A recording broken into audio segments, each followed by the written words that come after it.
Hello guys, gandang morning. I-flex ko lang sa inyo yung aking mga variegated plants. So guys, what is nice about these variegated plants is that iba-iba yung pattern ng kanilang pagdahon. Nanyo, may parang 3/4 na moon, merong full moon.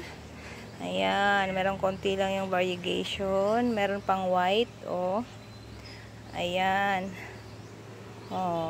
Ito may nagpo-full moon na, pero ang hindi lang maganda sa nagpo-full moon is nalulusaw siya kasi wala siyang chlorophyll. Tingnan niyo to guys, Yan, nalulusaw yung dahon niya. And later on, mahuhulog yan siya, mamamatay ang kanyang dahon. Pero etong mga ganito, very nice sila, Ayan, very nice ang variegation guys, Iba-iba yung pattern ng kanyang variegation. At ito naman, tingnan yan, very nice kaayo, yung ipeprenum na variegated. Very nice, may bagong leaf. Ayan. Ka-nice kaayo sa ilang mga variegation. Ito namang Josebuno, Ayan. Nice kaayo.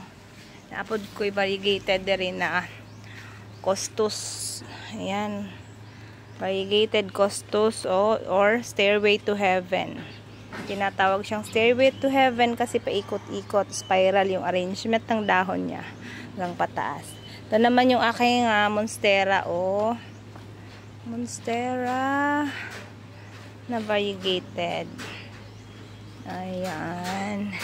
And this one is yung variegated Albo.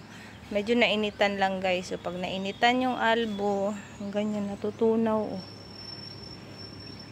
Yan, pero babalik din yan guys. Thank you for watching.